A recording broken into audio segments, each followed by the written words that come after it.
তেওঁলোক অসম চৰকাৰৰ কৰ্মচাৰী হিচাপে আমি অসমৰ যি বিত্তীয় বিধি আছে সেই বিত্তীয় বিধি ফ'ল' কৰি তেখেতসকলৰ চাকৰি আমি নিয়মীয়া কৰিছোঁ। অপশ্যন দিয়া হৈছিলে যে যিসকল শিক্ষকে ঠিকাভিত্তিক হৈয়ে থাকিব বিচাৰে তেওঁলোক ঠিকাভিত্তিক হৈয়ে থাকিব, আৰু যিসকলে নিয়মীয়াকৰণ প্ৰক্ৰিয়াত আহিব তেওঁলোকে আবেদন কৰিব, আৰু নিয়মীয়া যেতিয়া হ'ব অসম চৰকাৰৰ নিয়মীয়া কৰ্মচাৰী এজনে চৰকাৰখনৰ পৰা তেওঁলোকে পেঞ্চনকে আদি কৰি তেওঁলোকে যিসমূহ সা সুবিধা পাব লাগে এই সকলোখিনি সা সুবিধা পাব। এই প্ৰক্ৰিয়াটো ক'তো ব্যাহত হোৱা নাই আৰু এই প্ৰক্ৰিয়াটো চলি আছে, আৰু তেওঁলোকৰ ৰিটায়াৰমেণ্টলৈকে আৰু ৰিটায়াৰমেণ্টৰ পাছৰ পেঞ্চনলৈকে গোটেই প্ৰক্ৰিয়াটো এই ধৰণে চলি থাকিব। কৰ্মচাৰীসকলে শিক্ষকসকলে দৰমহাটো আগতে যেনেকৈ পাই আছে তেনেধৰণে পাব। দৰমহাটোৰ পইচাখিনি মবিলাইজেশ্যন ক'ৰ পৰা কেনেকৈ হৈছে সেইটো বিত্ত বিভাগৰ বা চৰকাৰখনৰ এটা আভ্যন্তৰীণ বিষয়। এইটোক লৈ পেলাই তেওঁলোক চিন্তিত হোৱাৰ কোনো কাৰণ নাই। ট্ৰেজাৰী মুডত ট্ৰেজাৰীৰ পৰা তেওঁলোকে দৰমহা পায়, আৰু এতিয়াও দৰমহা ট্ৰেজাৰীৰ পৰা পাব।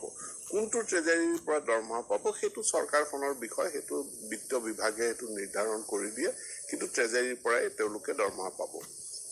ক'ব বিচৰা হৈছে যে আমাক ফিন আছামৰ পৰা উলিয়াই দিলে, সম্পূৰ্ণৰূপে অসত্য কথা।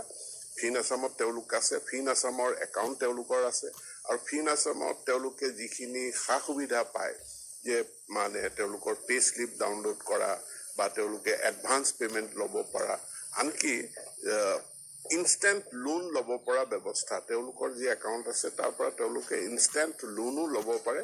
এই গোটেই ব্যৱস্থা বা সুবিধা যিখিনি ফিন আছামৰ জৰিয়তে আছে এইখিনি তেওঁলোকে পাই থাকিব। যোৱাকালি মই কেইবাটাও শিক্ষক সংগঠনৰ লগত কথা পাতোঁ, সদৌ অসম প্ৰাথমিক শিক্ষক সন্মিলনীৰ লগতো মই কথা পাতোঁ। তেওঁলোকে কৈছিলে যে এইটো আমাক আগৰ যেনেকৈ হৈ আছিলে তেনেধৰণে, অৰ্থাৎ আমি জিলা ট্ৰেজাৰীৰ পৰা দৰমহা যিসকলে পাই আছিলে তেওঁলোকে জিলা ট্ৰেজাৰীৰ পৰা পাই থাকিব লাগে। মই ভাবোঁ যে এইটো কথাটো যুক্তিসংগত নহয়। চৰকাৰে বিত্ত বিভাগৰ সুবিধা অনুযায়ী তেওঁলোকে দৰমহা দিয়াৰ ব্যৱস্থাটো কৰিব। জিলা কোষাগাৰৰ পৰা পাবই লাগিব এইটো কথা নহয়। বেলেগ যি এতিয়া চাইবাৰ কোষাগাৰৰ কনচেপ্ট আহিছে তাৰ পৰাও তেওঁলোকে দৰমহাটো পোৱাত মই ভাবোঁ